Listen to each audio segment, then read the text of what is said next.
신자인 우리가 세상에서 살아갈 때 항상 형통하지는 않습니다.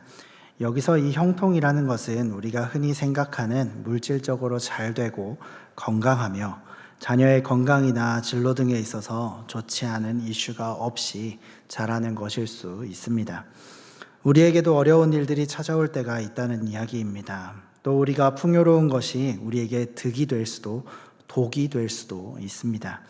우리의 풍요로움이 하나님과의 관계에 악영향을 미친다면 그것은 독이 되는 것입니다. 그러나 풍요로움에도 그 여유보다 여유를 주신 하나님만 사랑한다면 풍요는 득이 될 것입니다. 그러나 안타깝게도 항상 잘 될 수는 없습니다. 그리고 우리는 불행이나 어려움이 찾아올 때 안타깝게도 불안합니다. 우리의 뜻대로 되지 않을 때 마음이 아프고 어려울 수가 있습니다. 잘하려고 했는데 그 행동이 좋지 않은 결과를 맺기도 합니다. 그 결과가 우리를 올가매고 또 벼랑 끝에 있는 것과 같이 느끼게도 합니다. 그런데 오늘 본문에 나오는 야곱의 상황도 우리와 다르지 않습니다. 살아남기 위해 노력했고 그 와중에 잘 해보려고 노력했습니다. 가정도 꾸렸고 빈손으로 시작해서 지금은 큰 부자가 되었습니다. 자기를 죽이려던 형과도 화해했으니 이제 괜찮을 줄 알았습니다. 그러나 이 모든 일이 진행되는 과정 중에서 하나님의 뜻이 아니라 자기의 뜻대로 했던 그 결과를 이제 맞이하게 됩니다. 정말 벼랑 끝에서 적군에 쫓기는 듯한 상황을 마주한 그 야곱에게 하나님께서 어떻게 그를 회복하게 하시는지를 살펴보려고 합니다. 오늘 말씀은 하나님께서 야곱에게 오셔서 이렇게 말씀하심으로 시작합니다. 일어나 베델로 올라가서 거기 거주하며 내가 내 형 에서의 낯을 피하여 도망하던 때에 내게 나타났던 하나님께 거기서 제단을 쌓아라. 하나님께서 왜 갑자기 베델로 올라가라 라고 말씀하실까요? 그 배경은 본문 바로 앞장인 33장 18절부터 44장까지의 말씀으로 나옵니다. 야곱은 밧단 아람에서 무사히 돌아오면 제단을 쌓겠다고 하나님과 약속했습니다. 그런데 그 약속했던 장소인 베델이 아니라 세겜에 정착했습니다. 그 세겜 땅에 장막을 치고 땅을 싸고 또 거기서 제단을 쌓았습니다. 그리고 야곱의 딸 디나가 정착한 땅에서 그 지방 여자들을 보러 나갔다가 가나안 족속 하몰의 아들 세겜에게 강간을 당하게 되는 사건이 나옵니다. 세겜은 그 지역의 추장이고 통치자였습니다. 디나가 마음에 들었던 세겜은 그 아버지에게 디나를 아내로 맞이하게 해달라고 요청합니다. 하몰은 야곱에게 디나를 아내로 삼게 해달라 하며 또 가나안 족속과 서로 결혼하자 제안합니다. 그리고 가나안 땅에서 기업을 얻고 살라고 하며 디나에 대해서는 혼수와 예물로 무엇을 요구하든지 다 주겠다라고 말합니다. 여기에 야곱의 아들들은 할례를 받지 않으면 결혼할 수 없다고 대답하죠. 이 말을 들은 하몰과 세겜은 좋게 여기고 그 성읍에 들어가서 모든 남자에게 할례를 받게 했습니다. 이렇게 평화롭게 끝나나 싶었지만 문제는 여기서부터 극단적으로 커지기 시작합니다. 할례, 다시 말하면 포경소수를 행한 후에 3일이 지나고 아파할 때에 야곱의 두 아들 시므온과 레위가 가서 그 성읍의 모든 남자들을 다 죽여버린 것입니다. 그 당시에는 의료 기술이 발달하지 않았기 때문에 마취도 당연히 없었겠고요.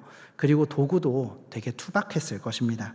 그렇기 때문에 이렇게 시간이 지나서 굉장히 아파할 때 움직이기도 힘들 그때에 이 사람들을 다 죽여버린 것입니다. 그리고 나머지 아들들이 가서 그 성읍을 노략질했습니다. 여기에 대해서 야곱은 창세기 34장 30절에 이렇게 말씀합니다. 야곱이 시므온과 레위에게 이르되 너희가 내게 화를 끼쳐 나로 하여금 이 땅 주민 곧 가나안 족속과 브리스 족속에게 악취를 내게 하였도다. 나는 수가 적은즉 그들이 모여 나를 치고 나를 죽이리니 그러면 나와 내 집이 멸망하리라. 이제 야곱과 그의 가족들은 가나안 땅에서 안전하게 살 수 없게 되었습니다. 야곱의 아들들이 디나의 일로 야곱의 허락 없이 가나안 족속에게 무자비한 보복을 행한 그 사실이 가나안 족속에게 퍼지게 되었기 때문입니다.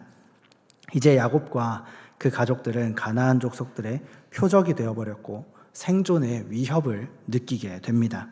창세기는 크게 보면 하나님의 언약 백성을 통해서 하나님 나라를 설립하시는 하나님에 대한 이야기라고 할 수 있습니다. 그래서 창세기의 키워드 중에 생존과 번성이라는 것을 우리가 생각해 볼 수 있는데요. 언약 백성이 생존해야 했고 번성함으로 하나님의 나라가 확장되어야 했습니다. 아담과 셋, 그리고 노아에서 셈, 아브라함으로 이어졌던 그 언약의 계보가 계속해서 이어지는 것이 중요한 것이었습니다. 그리고 그들이 번성해서 나라를 이루어야 했습니다. 그러기 위해서는 생존이 족장들의 첫 번째 사명이라고 말할 수도 있을 것입니다. 그런데 그 생존이 다른 누구도 아닌 그 야곱의 아들들로 인해서 위협을 받게 됩니다. 또 생존을 위협을 가져온 그 일을 저지른 그 아들들은 야곱에게 도리어 따지는 거죠. 그가 우리 누이를 창녀같이 대함이 옳으냐라고 말입니다. 야곱은 이제 영적 지도력도 잃었고 생존의 위협도 받게 되었습니다. 이때 하나님께서 절망 가운데 있는 야곱에게 찾아오십니다. 그리고 야곱에게 베델로 올라가서 제단을 쌓으라고 말씀하십니다. 본문의 구조는 1절과 또 9절부터 13절까지의 내용이 하나님께서 야곱에게 하신 일로 연결이 되고요. 또 2절에서 7절까지와 14절, 15절 말씀이 야곱의 순종으로 베델로 올라가서 제단을 쌓는 것, 그리고 돌기둥을 다시 헌정하고 베델의 이름을 새롭게 하는 것으로 연결됩니다. 그리고 그 가운데 없어도 되는 이야기가 끼어 있는 것처럼 리브가의 유모였던 그 드보라가 죽은 내용이 들어가 있습니다. 어떤 주석가는 7절에서 하나님께서 야곱을 만나신 그 사건, 그리고 9절에서 하나님께서 야곱을 만난 사건을 같은 사건으로 보기도 합니다. 두 경우 모두 야곱은 먼저 이 경험을 기념하기 위해서 돌기둥을 세웠고요. 그 후에 그것을 다시 세워서 재봉헌함으로 하나님께 예배를 드립니다. 또 두 번 모두 그 장소에 이름을 짓는 것과 연관되어 있기 때문에 이것은 분명히 다른 사건입니다. 먼저 문맥이 다른데요. 첫 번째 사건은 야곱이 에서에게서 도피하는 문맥에서 읽어야 합니다. 바다나람으로 도망가는 사건이죠. 그리고 두 번째 사건은 야곱이 축복받는 문맥에서 읽어야 합니다. 그리고 또 앞에 하나님께서 만나신 사건은 자신에게 찾아오신 하나님을 만난 그 장소 자체를 위해서 하나님 그 이름을 지었습니다. 베델이라고, 하나님의 집이라고 말이죠. 그런데 두 번째 사건에서는 자신에게 찾아오신 하나님, 그분을 위해 그곳에 이름을 짓기 때문에 다른 사건으로 봐야 합니다. 엘베델이라고 해서 하나님의 집에 거하시는 하나님이라고 해서 그 하나님을 더 높이게 되는 거죠. 이것을 구분짓는 구절이 바로 8절의 드보라 사망 사건입니다. 드보라 사망에 관한 부분은 다음에 기회가 있을 때 더 자세히 다루고 오늘은 야곱과 그 가정의 위기 그리고 회복에 더 집중해 보겠습니다. 먼저 우리는 야곱에 대해서 생각해 볼 때 야곱을 개인으로 생각하지는 말아야 합니다. 야곱뿐만 아니라 아브라함과 이삭도 마찬가지입니다. 특별히 야곱의 경우는 야곱의 다른 이름이 이스라엘임을 생각해 볼 때에 우리는 야곱의 역사를 이스라엘 전체의 역사라고도 볼 수 있습니다. 그렇다면 이것을 교회의 역사라고 보는 것도 타당할 것입니다. 그래서 야곱의 역사는 신약 교회에도 우리에게도 살아있는 말씀이 됩니다. 이런 의미에서 볼 때 지금 구약 교회는 존폐 위기에 빠져 있습니다. 생존의 위기 속에 있습니다. 그리고 그 위기의 원인은 안타깝게도 교회의 성도였던 야곱의 자녀들이었습니다. 그들도 개인적으로 보면 타당한 이유가 있었습니다. 성도가 큰 불이익을 당했고 거기에 대한 보복으로 불이익을 행한 집단을 없앤 것이기 때문입니다. 그러나 이것은 그들의 생각에 옳은 대로 한 것이지 영적 지도자였던 야곱의 지도를 받은 것이 아니었습니다. 야곱은 영적 지도력을 이제 잃었습니다. 야곱이 그 지도력을 잃었던 이유도 그가 하나님의 뜻이 아니라 자기 생각대로 했던 것입니다. 하나님께 서원했던 베델에서 제단을 쌓겠다는 것을 세겜에서 제단을 쌓았습니다. 장소를 바꿔버렸죠. 그리고 베델에서 정착해야지만 세겜 땅에서 장막을 치고 정착을 해버렸습니다. 그 결과가 지금 이렇게 하나님의 언약 백성 또 교회의 생존을 위협하는 문제로 나타난 것입니다. 이런 큰 위기 상황이 오기까지 하나님께서는 침묵하셨습니다. 여기서 우리가 한 가지 중요한 사실을 알 수 있는데요. 하나님께서 침묵하시는 것은 우리에게 가장 큰 재앙이라는 사실입니다.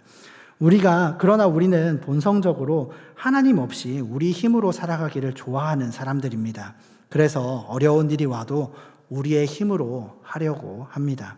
그러나 야곱 가정의 상황과 같이 자기 힘으로 하려고 할 때 더 깊은 수렁에 빠지게 됩니다.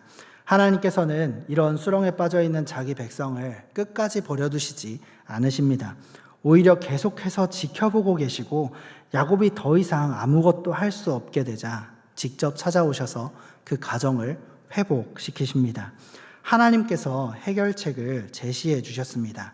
일어나라, 베델로 가라, 거기서 거하라, 그리고 제단을 쌓아라. 지금까지 가만히 계시던 하나님께서 한꺼번에 말씀하십니다. 특별히 여기서 제단을 쌓으라고 하는 명령은 하나님께서 족장에게 제단을 쌓으라고 직접 지시하신 유일한 사례이기 때문에 의미가 있습니다. 여기에 앞서 살펴봤던 모든 문제가 나옵니다. 여기서 우리가 주목해야 되는 것은 문제의 해결책이 말씀에서 나온다는 것입니다. 우리에게 또는 우리 가정에 문제가 있을 때 우리는 그 출발점을 말씀에서 찾아야 합니다. 하나님께서 말씀하시지 않으신다면 우리는 야곱과 같이 철저하게 무능력한 존재일 뿐입니다.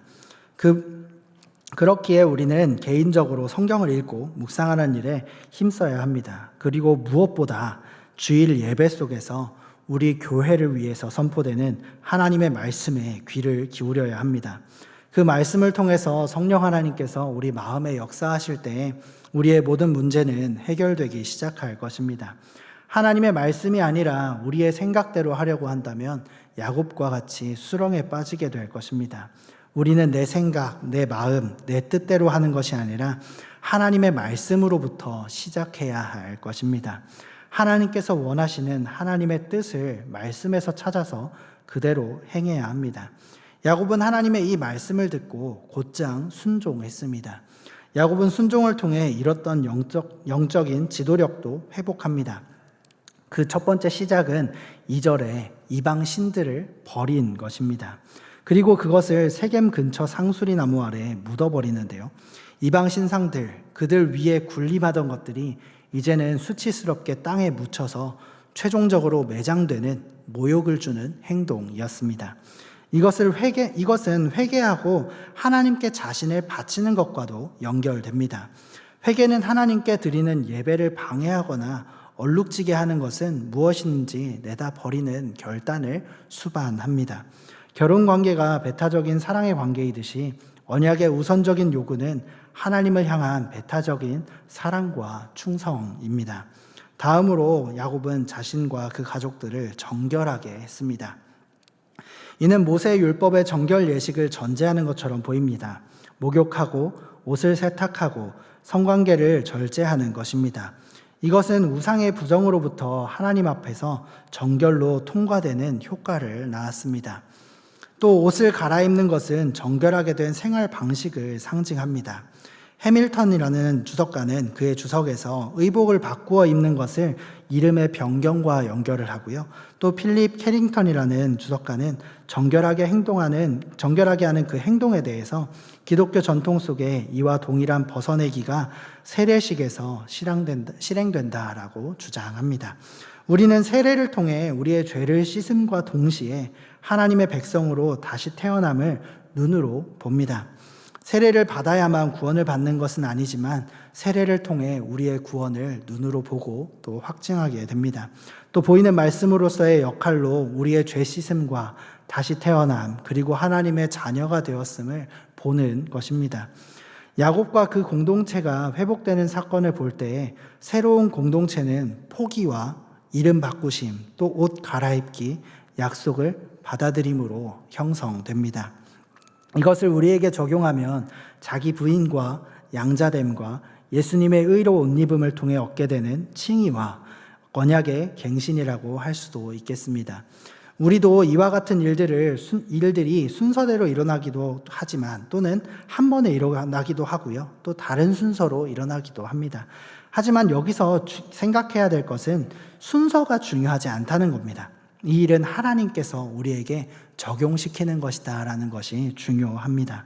이제 야곱은 약속을 받고 실제로 행함으로 나아갑니다. 이 일에는 용기가 필요했습니다. 야곱은 하나님의 해결책을 받고 이동하지만 그것을 믿음으로 용기를 내어 행동해야 했기 때문입니다. 상황이 달라진 게 아닙니다. 여전히 가나안 족속들은 야곱과 가족들을 위협하고 있습니다. 더군다나 지금 야곱 가족은 군사적으로 무장한 가족입니다. 그런 그들이 적대적인 지역을 통과해서 지나가려면 용기가 필요했습니다. 이전에는 가나안 족속 가운데 평화로운 목자 집단으로 알려졌다면 이제는 난폭한 행위를 한 족속을 죽인 그런 집단으로 소문이 났기 때문입니다. 그러나 마침내 야곱은 자신의 서원을 지키기 위한 순례의 여정을 시작합니다. 베델은 지리적으로 세겜보다 1000피트 정도 높은 고지에 위치합니다. 이 지리적인 고도는 하나님을 향한 야곱의 영적인 고도를 상징하기도 합니다. 야곱은 하나님께로 더 가까이 나아갑니다. 그리고 이렇게 발을 뗀 야곱과 그의 가족들을 하나님께서는 특별하게 보호하십니다. 하나님께서 가나안 족속에게 공포심을 일으키셨습니다. 그 공포심의 원인은 아이러니하게도 가나안 족속에게 야곱 가족이 평화로운 목자들이라는 인식에서 광폭한 전사로 바뀌었기 때문입니다. 야곱에게 문제가 되었던 것이 더 이상 문제가 아니게 되었습니다. 하나님께서는 그 계획을 이루시는 데 있어서 역경과 기근과 불임과 적 등의 난관은 장애물이 아닙니다. 그렇지만 하나님의 그 계획을 이루는 데 있어서 유일한 장애물이 있는데요. 그것은 언약 백성의 타락입니다. 그 밖에 모든 역경은 하나님께서 자신의 백성을 완전하게 하시는 수단으로 작용합니다. 아브라함이 이집트에서 그리고 이삭이 블레셋에서 실패했던 것처럼 야곱은 세겜에서 실패했습니다. 하지만 이 실패들은 믿음의 여정 속에서 징검다리가 되었습니다. 야곱과 그의 가족은 세겜에서 넘어진 뒤에 회개하고 하나님께서 그들과 언약을 갱신하시며 아브라함의 언약의 계시를 마무리하십니다. 그 결과 여러 가지가 변하는데요. 언약이 확대되고 밀착됩니다. 야곱에게 다시 한번 하나님께서 이름을 이스라엘로 바꾸어 주십니다. 그리고 이번에 이름을 바꾸어 주시는 것은 또 백성들의 총회를 이룰 것이라는 약속과 연결해서 새롭게 선포되었다는 것을 우리는 주목해야 합니다. 이전의 야복 강가에서처럼 천사로서 하나님께서 야곱을 만나시는 것이 아니라 직접 만나셨습니다. 단순히 이스라엘로 이름이 바뀌는 게 아니라 이제부터 계속해서 이스라엘로 호칭되어야 합니다. 이전에 이스라엘로 이름을 바꿔주신 것이 약속의 땅 밖에서 이루어졌다면 지금 이스라엘로 바꿔주신 것은 언약의 땅 안에서 이루어졌다는 것도 중요합니다. 그 결과 야곱은 하나님을 만남에 있어서 담대함을 얻게 되었습니다. 나아가 믿음도 성장했습니다. 이제 하나님께서 임재하셨던 장소 자체를 위해 이름을 짓는 게 아니라 자신에게 찾아오신 하나님 그분을 위해서 이름을 짓습니다. 아까 말씀드린 대로 엘베델, 하나님의 집에 거하시는 하나님이라고 말입니다. 하나님께서 약속의 땅에서 야곱의 이름을 바꾸어 주심으로 야곱이 담대함을 얻었듯이 우리는 십자가에서 우리의 이름을 바꾸어 주심으로 담대함을 얻었습니다. 우리의 이름을 하나님께서 어떻게 바꾸어 주셨습니까? 십자가에서라는 복음성가에 고백하는 것과 같이 원수에서 연인으로, 창기에서 신부로, 죄인에서 의인으로, 고아에서 아들로 바꾸어 주셨습니다. 또한 우리도 야곱이 베델에서 언약 갱신을 경험한 것과 같이 언약 갱신을 매주 경험하고 있습니다. 바로 주일에 공예배를 통해서 우리가 경험하는데요. 베델은 오늘날의 교회를 예표합니다. 그리고 그곳에서 하나님께서는 우리를 만나 주십니다. 우리는 야곱의 고백과 같이 교회 건물이 아니라 그곳에 계시는 하나님께 예배하고 하나님을 위해 살아갑니다. 사도신경을 통해 우리의 신앙을 고백하고 우리의 죄를 고백하고 또 사제선언을 통해 우리는 죄 사함을 경험합니다. 또 공예배 가운데 주시는 하나님의 말씀과 모든 순서를 통해서 우리는 언약 안에 있음을 확인하게 됩니다. 그렇다면 우리는 어떻게 해야 할까요? 베델에서 회복하시는 하나님, 교회를 통해 회복하시는 하나님 앞으로 나아가야 합니다. 예배 가운데 찾아오시는 하나님을 사모해야 합니다. 우리의 연약함을 고백하고 죄 용서를 구하고 사죄 선언을 통해 하나님의 용서하심을 경험해야 합니다. 하나님의 뜻이 아닌 그와 반대되는 우리의 뜻으로 하게 되면 우리는 역경을 만나게 될 수 있습니다. 하나님의 침묵이 허락이 아님을 기억하시기 바랍니다. 그것은 재앙입니다. 오늘 야곱과 그의 가정을 회복하시는 하나님을 보면서 말씀을 통해 우리를 회복하신 하나님을 기대하기를 바랍니다. 야곱과 그의 가정은 하나님의 뜻과 다른 길을 택했기 때문에 벼랑 끝까지 몰리게 되었습니다. 하나님께 했던 서원도 있고 풍요로운 땅에서 정착하면서 거기서 제단을 쌓았습니다. 하나님께 베델에서 단을 쌓고 예배하겠다던 그 서원을 잊어버렸습니다. 그 결과가 어땠습니까? 생존의 위협이었습니다. 그러나 하나님께서는 적극적으로 야곱의 인생에 개입하셨고 그에게 말씀으로 돌아갈 것을 말씀하십니다. 베델로 올라가라. 하나님께서 정하신 곳에서 예배하라 명하십니다. 야곱은 이에 순종했고 자신과 그의 가족들을 정결하게 했습니다. 야곱과 그의 가족이 의지했던 두 마음의 대상이었던 그 우상들을 묻어버렸습니다. 우리가 의지하는 우상은 무엇입니까? 지금 생각나시는 것이 있다면 그것을 묻어버리시기 바랍니다. 하나님께서는 말씀으로 야곱과 그의 가정을 회복하셨습니다. 그리고 약속의 땅에서 이름을 바꿔주시며 언약을 갱신하셨음을 기억하기를 바랍니다. 베델은 아까 말씀드린 것처럼 교회를 예표합니다. 교회에서 공예배 가운데 우리 교회를 위해 말씀하시는 하나님의 말씀을 귀 기울여 듣고 받아들여서 삶에 적용하는 우리가 되기를 바랍니다. 야곱과 그의 가족은 상황에 변화가 없는 그때에 용기 내어서 순종했습니다. 야곱은 교회를 상징한다고도 했었죠. 그렇다면 교회의 성도는 상황에 변화가 없을 때에도 용기 내어서 순종해야 할 것입니다. 이렇게 순종하기란 참으로 어렵습니다. 나를 내어드리고 정결하게 하는 것은 우리의 힘으로 되지 않습니다.